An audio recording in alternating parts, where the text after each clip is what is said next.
নজর রাখবো পরবর্তী সংবাদে। গত 28 তারিখ বিশালগড় কলকলিয়া এলাকায় এক যুবক নৃশংসভাবে খুন হয়েছে এবং যে খবর আমরা পেয়েছিলাম যে হরিয়ানার সেই যুবক কার্যত রাজ্যে নৃশংসভাবে খুন হয়েছে এবং নামধারী খুন হয়ে যাওয়ার ঘটনায় ইতিমধ্যে পুলিশ একটি মামলা হাতে নিয়ে তদন্ত শুরু করেছে এবং তারপরে আজ দুই অভিযুক্তকে গ্রেপ্তার করেছে পুলিশ।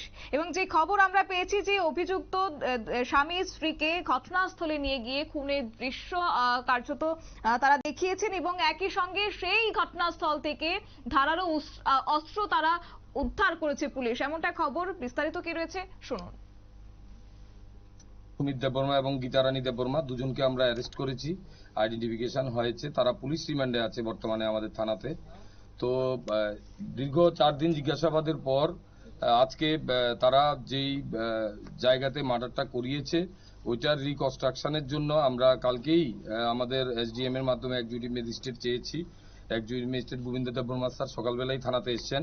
প্রথমে আমরা দোনো যে আসামি আছে দুজনেরই ডিসক্লোজার স্টেটমেন্ট, তারা যে জবানবন্দিটা দিয়েছে এটা ভিডিওগ্রাফি এবং লিখিত আকারে স্যার ইন্ডিপেন্ডেন্ট যে উইটনেস আছে সরকারি কর্মচারী দুজন তাদের সামনেই স্যার রেকর্ড করেছেন।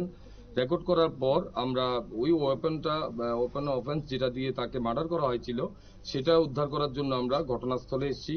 আপনারা দেখেছেন যে স্কুটিটা দিয়ে এসে সেটাও আমরা ঘটনাস্থলে এনেছি, কিভাবে সে ক্রাইমটা করেছে সেটা রিকনস্ট্রাক্ট করেছে, সে এখানে পুরোটাই দেখিয়েছে এক্সিকিউটিভ ম্যাজিস্ট্রেটের সামনে।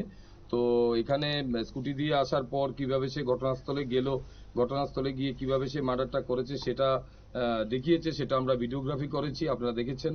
এবং সে ঘটনাস্থল থেকে একটু দূরে এসে একটা পুকুরের মধ্যে যে চাকুটা দিয়ে তার গলা কাটা হয়েছিল সেই চাকুটাও জলে ফেলেছে। তো আমরা আমাদের লোকজন খোঁজাখুঁজি করার পর জলের মধ্যে থেকে সেই চাকুটাও উদ্ধার করা হয়েছে। তো সেটা আমরা আপনারা শুনলেন পুলিশের বক্তব্য। এবং গত 28 তারিখ এই খুন হয়েছে বিশালগড় কলকলিয়া এলাকায় বন দপ্তরের জমিতে এবং আজকে সেই দুই অভিযুক্তকে দীর্ঘ 4 দিন তাদেরকে জিজ্ঞাসাবাদের পর আজকে তাদেরকে ঘটনাস্থলে নিয়ে যাওয়া হয়েছে এবং কিভাবে তারা ঘটনাটি সংঘটিত করেছেন বা খুন করেছেন সেই নমুনা পুলিশের সামনে তারা তুলে ধরেন এবং একই সঙ্গে এই ঘটনাস্থল থেকে এই খুন কাণ্ডে ব্যবহৃত হওয়া ছুরি উদ্ধার করেছে পুলিশ। নিয়ে নিচ্ছি ছোট্ট একটি বিজ্ঞাপন বিরতি, সঙ্গে থাকুন।